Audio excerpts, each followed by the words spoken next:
So the next topic है is ortho para ratio. Ortho para ratio का मतलब है कि ऐसा ग्रुप जब इलेक्ट्रॉन डोनेटिंग ग्रुप लगा है तो यू नो डैट कि ortho and para substituted products बनने हैं, ठीक है।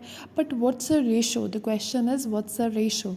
अब देखो जैसे कि कोई भी बेंजीन रिंग है, ठीक है, और यहाँ पे कोई भी फॉर एग्जांपल सब्स्टिट्यूशन है CH3 की मान लो, ठीक है। अभी आपको ये पता है CH3 is electron donating group, तो या तो सब्स्टिट्यूशन ऑर्थो पे होनी है या पैरा पे होनी है। बट आपको ये भी चीज़ पता है कि in benzene there are 2 ortho positions and there is only 1 para position. Ortho positions 2 हैं, पैरा 1 है, तो दैट मीन्स कि प्रोडक्ट की रेशो तो फिर 2:1 होनी चाहिए। बट एक्चुअल में this is not the case, ठीक है। एक्चुअल में ये रेशो 2:1 नहीं रहती। रीज़न, बहुत सारे फैक्टर्स हैं जो इनको इफ़ेक्ट करते हैं। फॉर एग्ज़ाम्पल सॉल्वेंट इफेक्ट हो गया, स्टैरिक फैक्टर्स हो गए। स्टैरिक सबसे ज़्यादा इंपॉर्टेंट रोल यहाँ पे प्ले करता है, ठीक है। अभी हम उसको पढ़ने जा रहे हैं, ठीक है। अब देखो एग्जांपल के साथ मैं आपको बताती हूँ। फॉर एग्जांपल आपने कोई एल्काइल बेंजीन लिया, ये वाला, ठीक है। एल्काइल बेंजीन मतलब आपने टॉलीन ले लिया, अब आपने नाइट्रेशन करवानी है इसकी। नाइट्रेशन मतलब NO2 ग्रुप लगेगा, ठीक है। अब क्योंकि ये CH3 इलेक्ट्रॉन डोनेटिंग है तो हमें पता है कि NO2 या तो ऑर्थो पे लगेगा या पैरा पे लगेगा, ठीक है। बट होता क्या है कि इसकी सब्स्टिट्यूशन, ठीक है। अब देखो जब तो ये एल्काइल बेंजीन सिंपल एल्काइल है, CH3 मिथाइल बना हुआ है, ठीक है, मिथाइल लगा हुआ है, तो इसकी ऑर्थो बाय पैरा रेशो होती है 1.5। लेकिन जैसे जैसे सब्स्टिट्यूशंस बढ़ती जाती है ना, ठीक है, वैसे वैसे जो है वो ऑर्थो बाय पैरा रेशो जो है वो डिक्रीज़ होनी शुरू हो जाती है। लाइक टर्शरी बिटाइल बेंजीन है, ठीक है। लाइक टॉलीन से इथाइल बेंजीन में गए, इथाइल मतलब C2H5, ठीक है।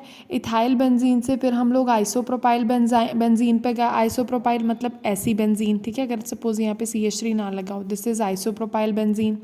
आगे टर्शरी ब्यूटाइल बेंजीन है, मतलब जैसे जैसे आप CH3 मतलब जैसे जैसे आप ये वाले जो ग्रुप को इंक्रीज मतलब इसका साइज जैसे जैसे बड़ा होता जाता है वैसे वैसे ऑर्थो बाय पैरा रेशो क्या करती जाती है, डिक्रीज करती जाती है। सिंपल रीज़न, स्टैरिक इफेक्ट, ठीक है। क्योंकि जब यहाँ पे बड़ा ऑलरेडी ग्रुप लगा होगा तो इस ग्रुप को आने में दिक्कत होगी, इसको आने में दिक्कत होगी, तो ortho by para ratio decrease कर जाएगी। फाइन। अच्छा आगे चलते हैं। एग्जाम्पल हम लोग ले लेते हैं हैलोजिनेशन। हमने टर्शरी ब्यूटाइल बेंजीन की हैलोजिनेशन करवानी है, तो जैसे हैलोजन का साइज़ भी बड़ा होएगा वैसे भी उसको दिक्कत आएगी और ortho by para ratio decrease कर जाएगी। तो कहने का मतलब ये है कि जो ऑलरेडी सब्स्टिट्यूशन है उसका साइज़ और जो इनकमिंग न्यूक्लियोफाइल है उसका साइज़, दोनों का साइज़, दोनों में से या किसी एक का साइज़ भी अगर बड़ा है तो स्टैरिक फैक्टर्स की वजह से ऑर्थो बाय पैरा रेशो क्या कर जाती है, डिक्रीज कर जाती है, ठीक है। एक और एग्जाम्पल लेते हैं पैरासामिन, ठीक है, दिस इज पैरासामिन। ओके, अब यहाँ पे बात करते हैं हम लोग प्रोडक्ट की, ठीक है। अब क्योंकि CH3 ग्रुप है और इधर भी ये जो आइसोप्रोपाइल है, ठीक है, ये दोनों इलेक्ट्रॉन डोनेटिंग ग्रुप है, तो हमें पता है कि जो इनकमिंग इलेक्ट्रोफाइल आएगा वो या तो ऑर्थो पे आएगा या फिर पैरा पे आएगा। ओके, ये चीज़ हमें पता है। अब हम लोग अगर बात करें, ठीक है, हम लोग तो सबसे पहले हम लोग ऑर्थो की बात करें, ठीक है। या तो इसके ऑर्थो मतलब यहाँ पे या फिर इसके ऑर्थो मतलब यहाँ पे, ठीक है। या तो इसके विद रिस्पेक्ट टू ऑर्थो मतलब यहाँ पे पोजीशन सब्स्टिट्यूशन होएगी इलेक्ट्रोफाइल की, या फिर इसके विद रिस्पेक्ट टू ऑर्थो मतलब यहाँ पे होएगी, ठीक है।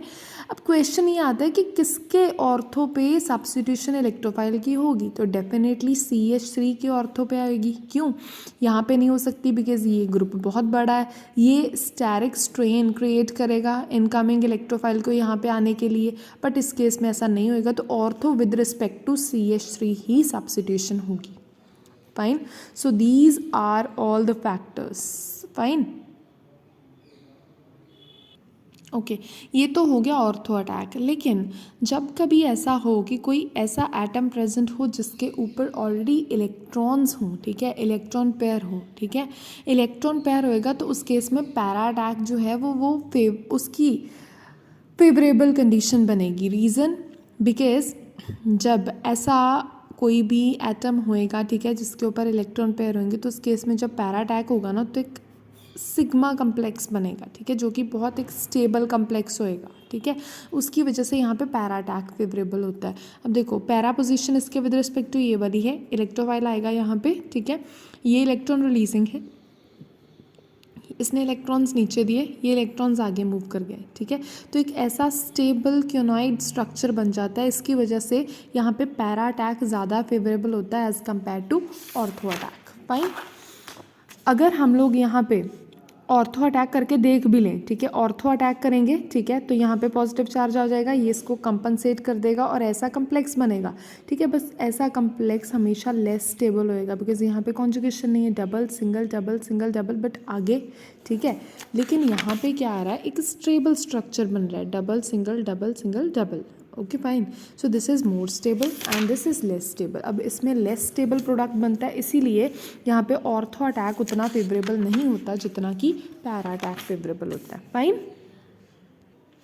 समटाइम्स क्या होता है कि रिएक्टेंट चेंज करने से भी ऑर्थो पैरा रेशो बहुत इंक्रीज़ कर जाती है। फॉर एग्जांपल एनिसोल की बात करें, जब हम लोग एनिसोल की सिंपल नाइट्रेशन करते हैं, ठीक है, तो we will get ortho by para ratio 31:67।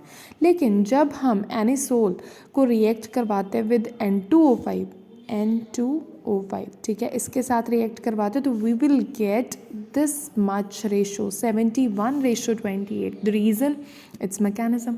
तो समटाइम्स मैकेनिज्म के कारण भी ortho by para ratio increase कर जाती है। अब इसका मैकेनिज्म देखें, नाइट्रो बीइंग इलेक्ट्रोपॉजिटिव, ठीक है। अब इसमें क्या होएगा, ऑक्सीजन के ऊपर लोन पेयर है, ये नाइट्रोजन को अटैक करेंगे, जैसे ये नाइट्रोजन को अटैक करेंगे, नाइट्रोजन के ऊपर नेगेटिव चार्ज आ जाएगा, ठीक है। और ये नाइट्रो ग्रुप, ठीक है, ये क्योंकि पॉजिटिव है तो इसके पाई इलेक्ट्रॉन्स इसको अटैक कर लेंगे, ये देखो ऐसे बन जाएगा, ठीक है। अब क्योंकि नाइट्रोजन के ऊपर नेगेटिव चार्ज आ गया, ठीक है, तो ये ऑक्सीजन जो है वो इस नाइट्रोजन के साथ अपना बॉन्ड ब्रेक करने की कोशिश करेगा बिकॉज इस नाइट्रोजन ने ऑलरेडी कार्बन के साथ बॉन्ड बना लिया, ठीक है। तो यहाँ से ये बॉन्ड ब्रेक कर जाएगा, ये बॉन्ड ब्रेक करा, ठीक है। ऑक्सीजन के ऊपर यहाँ पे पॉजिटिव चार्ज आ गया क्योंकि उसने नाइट्रो ग्रुप के साथ बॉन्ड बना लिया है, ठीक है। अब ऑक्सीजन तो अपना पॉजिटिव डेफिनेटली कंपनसेट करेगा ही करेगा, वो नाइट्रोजन के साथ अपना बॉन्ड ब्रेक कर देगा और इलेक्ट्रॉन्स को यूज़ कर लेगा अपना पॉजिटिव कंपनसेट करने में, ठीक है।